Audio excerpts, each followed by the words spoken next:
Өз милдеттерибиз бар, ошону аткарып атабыз. Биздин өмүрүбүзгө коркунуч келет экен, артык шултоолор менен отурсак, анда мамлекет өзгөрүү болбойт. Көлбаевдин 10 миллион долларлык 10 миллион доллар финансысын таап чыктык.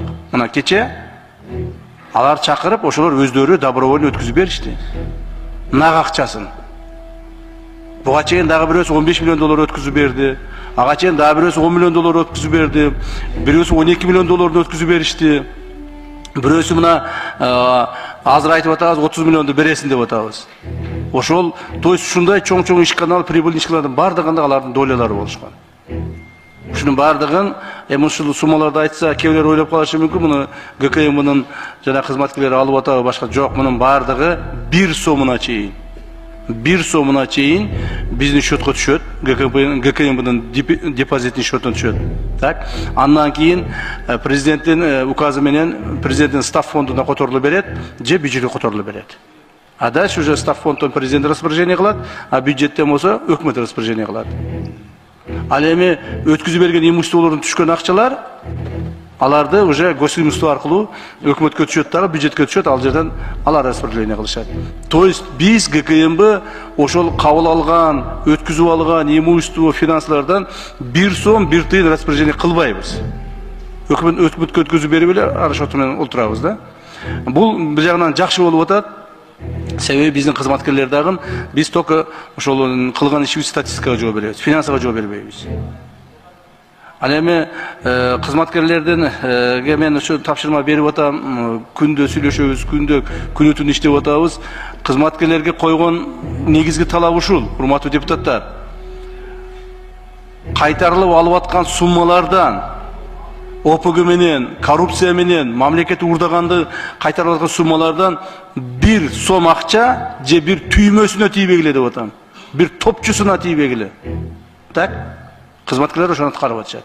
Аткарып алган кызматкерлерди жумуштан алып атам. Ачык эле айтайын, мына кече эле күнү, буквально кече күнү 3 кызматкерди жанагы по дискредитация жумуштан алдым.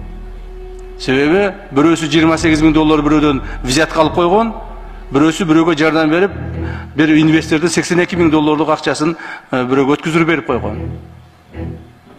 Үчөөнү кызматтан алдым. Бирөөнү кызматтан снимать эттим.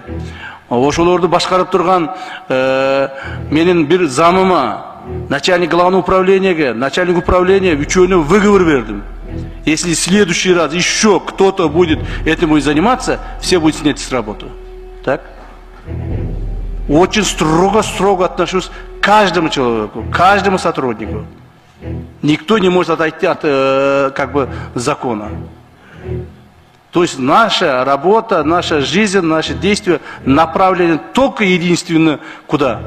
Во благо страны. Другого выхода у нас нету. И биздин сотрудниктер ошону туура түшүнүп атат. Айлыктарыбыз жакшы былтыр көтөрүлдү. Бирок биз азыр өкмөткө дагы сунуш берип атабыз, дагы жардам бериңиздер, көтөрүп бериңиздер. Биз айлыкты көтөрсөк, бир жылына бизге где-то бир, приблизительно айтам, мен андан точно айтпаймын силерге, естественно, 400 миллион сомдун тегерегинде акча келет экен. Так?